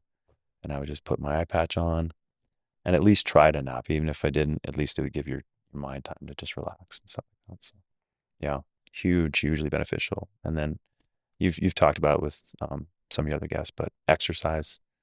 There's nothing like exercise. Like you talked about getting off the plane in Japan or wherever you were, Yep. and just at least getting out, getting sun on your face, just getting out, getting some fresh air. Because if you don't do that too, it's depressing. Because you go from being stuck in a tube in the dark for 12 hours or 14 hours, and then sometimes at night at your place, and then it's just you have to get out and you have to enjoy life a little bit. Even if it's off body clock, you sometimes have to go get some sun in your face and get some exercise and move your body. It's the most important thing. There was no way I could just go to the hotel and chill or go have a nap. I had to go outside. There was something in me that said, no, you are going. And I quite enjoyed it because, well, in Tokyo or Narita, Yeah. we take off and we go down around the rice fields. Yeah. There's nobody out there. Yeah. It's quiet. We used to lay over there. It was so tranquil out there. Yeah. Beautiful. Very peaceful. And you just walk. And sometimes I just find a log or something, just sit on and, look around. And, your body's telling you got to be in bed, but you go, nope. Yeah. Yeah. And you have a hot shower, and then you find some guys that were in the hotel as well, and you go grab something to eat. Yeah. That always helped for Yeah. me. No, me too. Me too. Absolutely. Yeah. And then because you'd go to these places so often, it became like your own neighborhood in a way. Mm-hmm. Yeah. It's all familiar. It became very familiar and is your own neighborhood. So Yeah. I'm the same as you. I have to go for a big walk on every layover. I remember Tom, who I've had on the podcast, he always tried to stay on the clock wherever, like home clock. I did for the most part. It depended on what was going on. Sometimes we'd use trips to go on concerts, to go see concerts or go to events, and then it would get turned on its head. Like me and some buddies would be like, "Oh, Pearl Jam's playing in New York. Let's get tickets. I'll bid for this flight," and we'd normally get it. And then you were screwed because you of course you have to be up on off body clock because it's 12 hours completely opposite, right? Yeah. But if it was just a work trip, in the sense that I was just going out and back and my days off and going to Bali or to do whatever, I would generally just stay on body clock pretty religiously. And it was pretty boring, but I would, in the middle of the night, I'd get all my admin done. I'd get all my study done for my Sims. I'd go to the hotel gym. And then in the morning, I'd be famished, get my food, hang out till about noon. Go to bed. Yeah. And so I was pretty religious with that because when I got home, I wanted to hit the ground running, right? I wanted to be like, okay, I'm pretty much on body clock. I just need a little lie-in when I get home. And boom, we could be off to Bali or anywhere, and I wouldn't have any jet lag. And it made a big difference health-wise. Yeah, I found that when I got back to Hawaii, I'd get home and, I'd visit with my wife, and I would literally get my board shorts on. I'd go to the water. Yeah. And I'd just swim in the ocean for half hour. Just sit, and sometimes I wouldn't even swim. I would just let the waves kind of, plus it hydrates you too, right? Oh, it's the best. Yeah. There's nothing like being in the water or just looking at an open expanse, it's the best. Yeah. And then I'd go home, I'd put my eye patch on, my earplugs in, and Yeah. I'd sleep till probably, 2:00 because the boys got home around 2:30. And I'd sleep till they got home, and then we'd go hit the beach again. Yeah. And it seemed to work. And once it becomes a routine, then, Yep. you can easily, you're like, okay, it's my nap time after my water time. I'm going back to, Yep. it was awesome. Good. Yeah. Was there any other mental aspects of that challenge, like the circadian rhythm with all of that basically you just try to get in the routine to help you? Yeah. I think one of the big challenges when we had our daughter, and I ended up going to work to get rest because, when you have a newborn and they're up every 2 hours and you're the new dad and you hear the baby breathe and you think they're choking, like you're just on edge. You're on, your spidey senses are in overdrive. And then every 2 hours, like disrupted sleep. Like I remember going to my first layover and being like, oh my God, I normally would go to work to get tired, but I'm going to work to actually get some rest and just do nothing and try and get as much sleep as possible, So yeah, having children and doing long haul was very challenging when they're newborns for the first, I'd say 3 months, 3 to 6 months. And I remember when the second kid came along, I got sick, and it was almost like a cold, like a half of a cold or something like that just wouldn't go away for almost like for months. because I just couldn't get enough rest to fully recover, and it just dragged and dragged, So That's well, all the studies that come out now is that if you don't get your rest, everything else seems to yeah, it's take a back seat. it's the most important thing. Yeah, you can't. And again, I was trying to be like do CrossFit competitions and do this sort of this sort of stuff, and I was competing at a pretty high level, but I just hit this ceiling because I couldn't recover like a normal person could. Like I'd have to go on long haul. And on my long haul, I'm trying to hit these CrossFit gyms, work out, try and eat right. Very difficult to do sometimes. And then, I remember one time I was rowing, doing this workout, and I literally just let go of the rower thing and just stepped off. I'm like, I just was broken, like just because I wasn't recovering enough. And at that point, I was like, I can't do this high level competitive stuff while I'm doing long haul. Like everything has a price. And that long haul flying has a price. You are not at your best. Like you are in definitely in a sleep deprived state somewhat at all times, generally speaking. You go on vacation for a couple of weeks, and by the end of vacation, you feel different. Yeah. I remember that. And so everything has a price. That time off that you get and all those vacations you got to take, it all takes a toll, unfortunately. How'd your family handle all that? My wife really got used to it. She liked the routine of it. Like I'd go away, she'd have her alone time, could watch all her trashy shows. I could, and Did you hear that? Trashy shows. 100%. They know they do it. Yeah. Okay. Sorry. No, I digress. It's true. And so she liked it. It was fine for her. She actually enjoyed it. It was fine. That separation was great. It was healthy for us. It was good. I'll bet you if you talk to a lot of long haul pilots, they'd say the same thing. Well, the proof, when it comes to COVID and then you're cooped up in a house together for all that time, you all of a sudden realize you're like, I'm not used to being around this person this much. And I'm sure it drove my wife crazy because, most pilots are ADD. Like we don't like sitting around. We always have to be doing something. Well, there's studies on that pilots that retire usually end up dying. 60, they retire at 65 and they're gone by 67 if they don't have, I think the caveat being, if they don't have another interest or something else, because a lot of these guys, flying is everything for them. That's their identity. And if they don't have another identity, like, oh, I like to go, you're not going to pick up, oh, I'm going to start golfing at 60, 65, make new friends and go golfing. Like friend groups are established. Your hobbies are generally established. It's really hard to try something new. Unlike yourself, who's taking up podcasting, Well, yeah, it's interesting you say that because I wasn't sure what I was going to do after Lynx. I mean, after Cathay, you came and flew for us at Lynx. We can get into that quickly, but when Lynx was going to shut down, I was going to be turning 65 within 2 months, and I just knew nobody was going to hire me as a captain. Yeah. So, man, I need a hobby. I already knew how to golf, and I golf quite a bit, and I cycle quite a bit. But I needed something else, right? I needed a purpose. Yeah, and you're not the people that drop off the face of the earth after 2. It's the guys and you see them. That's their whole identity, and they have no hobbies and nothing, like no purpose. And then losing purpose is probably the most toxic thing. If you don't have purpose, you have to give yourself purpose, and they're not doing that. I brought this up in another podcast. Was ikigai? Do you know what ikigai is? No, what's that? So ikigai is the Japanese term of, it basically talks about the areas on the planet, blue zones where we have the highest population of centenarians. Okay. What is it that allows them to live so long? The main focus of ikigai is purpose. Yeah. And when you have Western culture that says, guess what? At a certain age, you're done.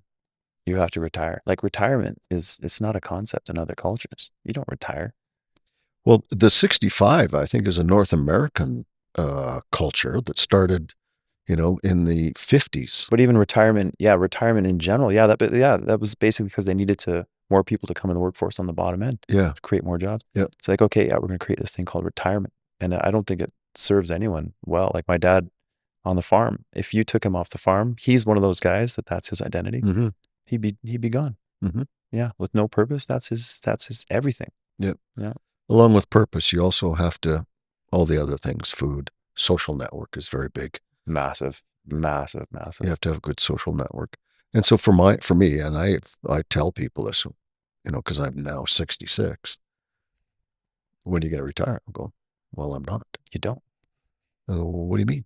I said, why would I retire? I still have a purpose. Yeah. Right? I'm now instructing a new generation of pilots.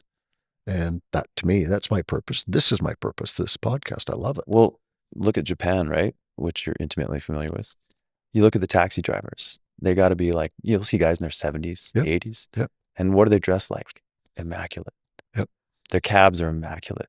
That's their purpose. And it's a Japanese cultural thing. The person who works at Lawson's does their job incredibly well. That's their purpose. Like Mhm.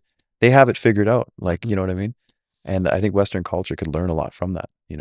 People take pride in their work no matter what job they do. And you can see it, Mhm. right? Yeah. One of the things I've actually brought up in several conversations talking about this is I remember I was sitting in the flight deck of the 747. It was in Narita.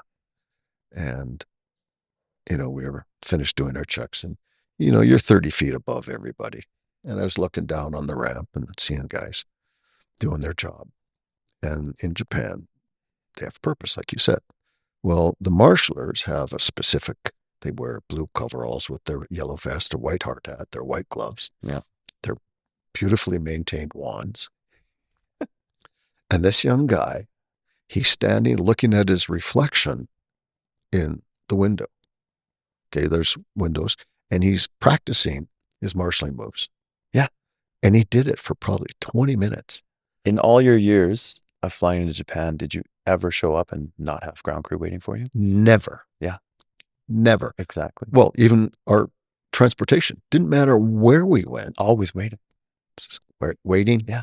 White gloves, and away you go. And I looked at this and I just shook my head and went, boy, we could really, teach people in North America a thing or two. And here you see a guy with one wand that isn't working, the other one, he's trying to marshal in, or he's standing there. He's just like doing the laziness and, and then quickly, tells you to stop. And you're ringing the ground crew to get their attention because they're all on their phones, Yeah. It's just, after being at like the pinnacle and then going down to, it hurts your soul, right? When you see how good it can be, Yeah. So, It's funny. So we'll get into quickly here. So you're at Cathay Pacific. Mm-hmm. What brought you back to Canada? Kids. Once you have kids, like it's one thing for you to sacrifice your health for money, but you can't ask your kids to do that. And living in Hong Kong with that air pollution and whatnot, I really had a hard time with it because like we had like 4 air purifiers in our house at all times. But then there's days you don't want to take your kid outside because in the winter, those winds from all the factories in the Pearl River Delta and China is just an absolute big polluted mess. Like if anyone's ever flown there, it is disgusting. And those winds blow in from China, from the northeast there, and just sock in Hong Kong for a lot of the winter. Like it's gross. Just disgusting. And the PM 2.5, the stuff that really is bad for your lungs, like it's off the charts. It's high. And so you're sitting there, you're like, man, my kids are developing. This is the time they're developing. And not only their lungs, but it goes into the bloodstream. It does like stuff to your body that's not good. Like Alzheimer's and everything like that it's been linked to PM 2.5 stuff. So what is that? What's that? The PM 2.5? Yeah, I haven't. It's a particulate matter 2.5. I can't remember, some microns or whatever it is, but it's a certain type that's small enough to actually go into your lungs, get into your bloodstream via your lungs. I think that's what it is. Oh, but it's the stuff that's bad. That particular size is bad for you. And so whenever you look at the air quality health index, it'll always show you the PM 2.5 reading. Okay. And so it was terrible. And so I was like, man, I don't want to raise my kids here. And for other reasons too, because like expat kids can be really bratty and exposed to a lot of bad stuff and not be grounded. And I wanted them to be grounded. I grew up on a farm. I did not like, non-grounded kids. And so the opportunity for a base came up. They opened a bid for the Vancouver base. And I was like, well, I doubt I'll get it, but I'll just bid on it and just see what happens. And I got the Vancouver base. So they awarded me the Vancouver base originally in January of 2020. And so they moved it back a few months. But anyway, in any case, yeah, we decided, let's go. This is gonna be better for our family. We'll take the Vancouver base. January 2020, we move over there, and we all know what happened next a few months later. And so, due to that, Cathay kind of reduced our pay, kept us, withering on the vine. So did you move Yeah, we moved. Yeah. to Vancouver? No, we moved to Kelowna. Okay. Yeah. Oh, you just commuted to Vancouver. Yeah, that was the plan. That was the plan But I never did a single flight because of COVID. because of COVID. I never did a single flight on the Vancouver base. Not one. Just came over and the lights went out. That was it. So they kept us withering on the vine, and then eventually they said, okay, the first base that they closed was Canada. And we thought it'd be the last, with our labor laws and how expensive it would be, Mhm. and wanting to crank back up. And we were the most senior pilots, but they just said, no, you're gone. You can come back to Hong Kong. You have to quarantine in a hotel for 3 weeks, in a hotel with like no windows that are going to open, no balcony. And I wasn't willing to do that. I wasn't going to take my kids and put my family through that. And so I said, no, I'll take the severance. See you later. So I took the severance, and then lucky enough, Lynx came up. So, Lucky or unlucky? you know what? It was lucky. It was very lucky. And the guy I was flying with, we talked about the other day, and I said, man, I've never had that amount of growth probably in a short amount of time as Lynx, What growth? Well, Tell me like, about that. well, the thing is, like, I was a first officer at Cathay. I was about to do captain training when I took the base, right? And I'd done a couple of the pre-captain stuff, but it was my first jet PIC job, which was awesome. And then shortly after, going into training, and as you very well know, you need extra capacity to be a trainer, and you need to know your stuff. And so, yeah, it was a huge opportunity for growth. Yeah, I learned a ton. Absolutely. It was awesome. And then I did a little bit of time in the sim. I learned a ton. It was great for that aspect, for sure. So what was your mindset then, knowing you were going to be a captain? You'd never been a captain. I was shit scared because I hadn't flown in 2 years. And I'm thinking, and I hadn't flown in Canada, and it was going to be a new plane with new procedures. And I was like, I got to put some work in. And so I set up my cockpit thing in my basement. This is before I even had a poster. I printed out the panels, built my own cockpit in my own basement. I had all my flows. I knew all my procedures. I studied every night. I'd go down there, like when I knew I had the job, before I went to sim or anything like that. I was regimented. I was like, I'm not going to waste this opportunity, but also I want to be competent and feel confident. And that's a lot after not flying for 2 years to pile on. And and like, I'm glad I put that work in, because then it made the job way more enjoyable and way easier. But I think if you don't have that fear or anxiety that you're not going to be good enough or something like that, that's a problem. Like, you kind of need that as a driving factor. I think fear is a big thing. For sure. Yeah, Yep. like a fear of failure or fear of whatever. Like, Yep. and also, you don't want to be perceived as incompetent amongst your peers or anyone. That's got to be the worst thing ever. Mhm. So yeah, that drove me hard, really hard, to like want to be competent, do a good job, for sure. Well, to anybody that's listening from Lynx Air, or even if you were never there, I can tell you right now that you were one of our best captains ever. I don't know about that. Where do I deposit the money? No, I'll tell you right now. I mean, it spreads. People talk. And I was down because you were with Warren, right? Yeah, he was my partner. Yeah, You were with Warren. 2 farm boys. Yeah, that was awesome. Yeah, because I was down there when you guys were training. Yeah, I didn't realize you guys were that close. Yeah. Yeah. Actually, I didn't know Warren that well. We just we hit it off right away. Oh, okay. I thought you guys knew each other No. prior. Oh, really? No. Oh, how good is that? Yeah. No, we just hit it off right away. Had the same stupid, dry sense of humor. Oh, he's a beauty. Yeah, he's a beauty. Yeah, Hammer, if you're listening to this. Anyway, no, everybody knew that Captain Dan. Yeah, well, Captain Dan was I good. try to go out of my way to, include people and CRM and all that stuff, for sure. That's something. Well, I did some of your recurrent training. It was probably some of the best training I did. I don't know about that. Yeah, I don't know. Oh, come on. Come on. So you're at Lynx, and we all know what happened there. It didn't last long, which is sad. Yeah. You had some challenges, though, because you moved from Kelowna to Calgary. You bought a house. You brought the family. Then Lynx goes under, and you go, what the? Well, I left Lynx before it went under, remember? So, because it wasn't working for me. I was gone all the time. And when I wasn't gone, I was home trying to renovate and fix up my house. And so I just didn't have I didn't have a balance in my life, and we bought in a beautiful neighborhood, like, in Bonessa, as we talked about, Yeah. but the schools weren't great, and so it wasn't great for our kids' schools, and yeah, it just wasn't settling. And then the company itself, like, there was issues, as you know, and ever since my experience in Indonesia, I always have boundaries now. I'm like, if a job isn't working for me and I don't feel like there's a good duty of care, then I'm not interested. And I just didn't feel it was there. There was great people, but there was also some people who I just don't think have that duty of care. They were just trying to keep the show on the road at any cost. Yeah. And some of the patterns were just absolutely brutal, grueling. And mix that with training new guys on brand new, like, I remember one of my sectors, I trained a brand new guy, thunderstorms, middle of the night on that Edmonton return red eye. Those were his first sectors. And I'm just thinking, there's no training value here. And also the level of risk that you guys are asking to put me under, like, Mhm. this isn't really acceptable. So anyway, a few of those things I was like, and then Kelowna, like, we just realized our quality of life for our family was better when we were in Kelowna.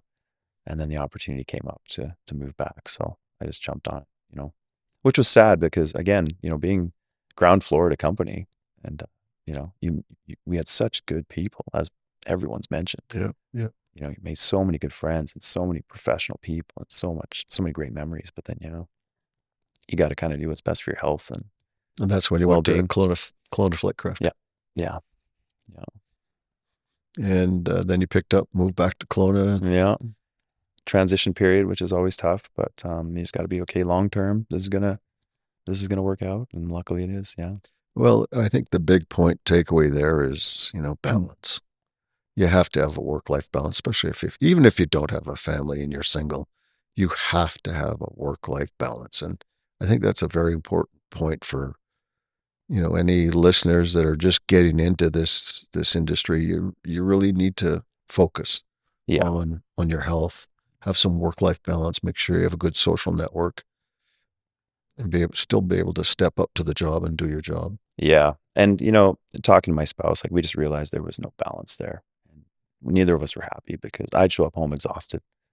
And then a couple days at home and I'm back out again for another 5, 6 days. Yeah. It just wasn't, yeah, it just wasn't there. And so sometimes you have to have the courage to actually be like, okay, this isn't working. What are we going to do? Mm-hmm. And then make a concrete plan to just do something. Because otherwise you can just let it run you into the ground. And things just get worse and worse. So yeah, it just wasn't working. So I landed on my feet and have a great employer now. It's a great gig. I work with mostly Cathay Pacific pilots, Yeah. which is hilarious. Mm-hmm. So yeah, you're all on the same page. Everyone's great. And so yeah, I couldn't be happier. That's awesome. So, anything else you want to get into as far as your career now? What sounds like a pretty good life to me. It's pretty good. I mean, it was pretty slow, obviously, during the winter months here. And so we had lots of time at home, lots of time to get renovations done. And I mean, I was able to, how many pilots get to coach their kids' sports teams? It's pretty rare. Mm-hmm. I got to coach my daughter's soccer team, which is probably, I'm more proud of that than like things I've done professionally. You know what I mean? It's so much fun. It's rewarding. It's rewarding, and it's just good to give back and stuff like that. So that's the first opportunity I've ever had to do that. And it was awesome. And just because I have more work-life balance now, which is great, right? And so, what was your last guest name? Rhea. Guy that flew at Japan Airlines with you? Uh, Jerry. Yeah, Jerry Murphy. yeah, he talked about that. Yeah.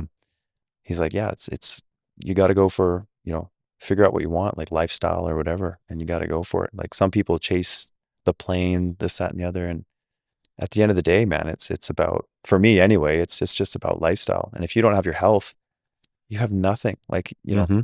what are you gonna do? Go to Riyadh and make, $1 million, but live in Riyadh? Like, you have to have balance. For some people that works, fair enough. But let's say you got cancer to like tomorrow, right? You're not gonna be like, oh man, I'm really glad I made those millions of dollars over in Riyadh and sacrificed time away from family, and lived a life I didn't want to live. So I don't know. And people think they have more time than they do. I think that's the other misconception. Well, one of the sayings, and this isn't my saying. I heard it from somebody else, and I've tried to stress this to a number of people, especially my kids, is that everybody has two lives. Yeah. The second one begins when you realize you have one to live or whatever. Isn't that what it That's is? right. The Yeah. second one begins when you realize you only have one. Yeah. And I think I've had that. Like, I'm at about midlife, right? 46. Mm-hmm. And yeah, it goes through your mind a lot. All of a sudden, you're like, you see your parents getting older. And, it wasn't that many years ago. My dad was my age, Mm-hmm. because the older you get, your concept of time changes, which is bizarre too. So time speeds up, which I heard of. I didn't believe it. And now I can attest to it. Yeah. Yeah. Well, you mentioned, working in Riyadh, making $1 million, and, you could get cancer tomorrow. But what made me realize that I didn't want to go back to Asia, didn't want to leave Canada, I wanted to be close to home, was that my mother was ailing Yeah. and I'd been gone, Yeah. and I hadn't spent much time with her.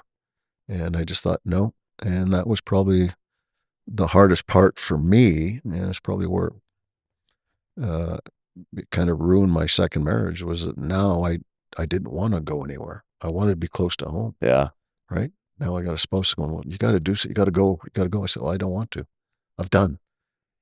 I want to be close to home. I want to be close to my family. I want to spend more time with my mom. And that was the realization for me, going, no, I need to be around people that I love and family. And Yeah. Well, and I was doing the math too. I'm like, I go home every 9 months, maybe something like that. And I was like, I'm going to see my dad maybe like, depending on how long it is, 15 more times, 20 more times, whatever it is. I'm like, that's crazy. mm-hmm. That's really, really crazy. And then my kids aren't going to see it. Like, you know what I mean? And you're like, and so, yeah, that really hits. And you're like, going overseas is great.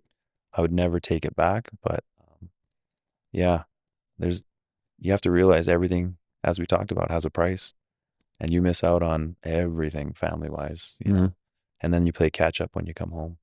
So that's, I think, a pretty good place to stop. But I want to ask you one question Mm-hmm. or another question. What advice would you give to, the young adults wanting to come into this industry now that are in Mount Royal College or that just got out of Mount Royal College? What advice would you give them? It was interesting. I was listening to Warren, and he had some good advice on, run numbers, have a look at everything like that. I did the total opposite. I just kind of came in not realizing what I wanted to do, and just kind of felt my path out. And I just attached myself to the smartest guy in the room, who's my buddy Mike. And wherever he went, I'm like, that's a good idea. This guy's smart. He's done a lot of research. But yeah, I think doing the research, um, and when you're young, you're willing to make sacrifices that you just can't make as, when you're older, which is why most guys go to airlines, because then they can get a little more work-life balance. They can live in a bigger city. So you just got to decide like where you're comfortable living, what job's going to work for you, how much money you think you need. But at the end of the day, if you don't like it, you gotta make a call and move on. And the only other thing I'd say is have humility. I see it a little bit nowadays, is like younger guys come in, and younger guys and gals, and this instant gratification thing, like because guys and gals are getting upgraded at such low hours, they think that's the norm. And you probably have more time in the right seat of a Dash 8 than everyone in the cockpit at Encore combined right now, by a factor of 3 or 4 probably. And when we were there, there's this thing called followership. And I would just show up. I'm like, yeah, I'm the FO. No problem. Even if the captain was maybe less experienced, it doesn't matter. My job is to support that person, not try and slide my way over there. And so so I think the biggest thing is, yeah, just be humble, learn from the other person, be respectful. And things won't always be this quick. And if it takes longer, roll with the punches, enjoy the journey. That's the biggest thing. Don't always be looking at what's the next one, not actually enjoying where you're at, because everyone does it. They always hurry to get to the airlines and don't actually enjoy where they're at and what they're doing, and can get so laser focused that they throw everything out the window, including relationships and everything, just to get to where they want to go. Well, we have a young listener I know for a fact that is young and just has a young family, little girl, who just got on with a major carrier, and he's struggling with whether he should or he shouldn't. Oh, go to this whether major carrier. whether he's going, but Yeah, yeah. Because of so the commute, like looking at the well, commute just and the being pay. away, the pay and being gone may have to be a Toronto base. So this individual will know who it is when he listens, but Yeah, everything has a price. everything has a Everything price. has a price. So Yeah. the more time you spend away from your family, the more chances bad things happen. It's just not, yeah. Yeah. One last question, Mhm. and you're not going to have a chance to think about this very much. What are you the champion of? I would say I'm the champion of treating everyone, including ground crew or whoever it is, as well as possible. Because my biggest thing is CRM is not just isolated to the cockpit. The other day I had an oil cap that was open, and I came around for the walk around. I'm chatting with the fuel guy. You always want to make, if you make people feel good, they want to do a good job for you. If you just walk past them like an asshole captain, they don't want to give you the time of day. And he says, and I looked over and I'm like, huh, those the oil cap looks open. He's like, yeah, I was about to mention it to you. And I said, good. I'm like, man, always mention that. Never, never, ever not mention it. And you go, and good, thanks for mentioning that. Get that door closed. But yeah, I'm the champion of treating everyone, including, cabin crew, the most junior cabin crew, as you've done before, and I've heard about it. You make them feel valued, welcome, because you never know when one of those individuals is going to be there for you Mm-hmm.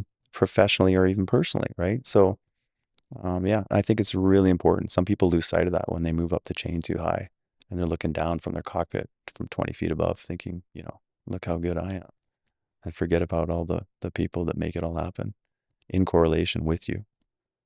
So that'd be me. My biggest thing, yeah, for sure. Championing. That's awesome. Yeah.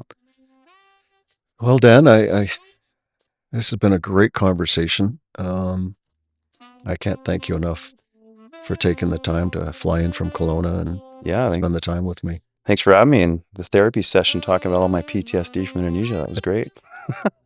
Well, yeah, I mean, sometimes it's very cathartic, When Jerry Murphy brought up Jerry said to me after, he said, "Man, I'd forgotten so much of that." He said it was really good just talking about it.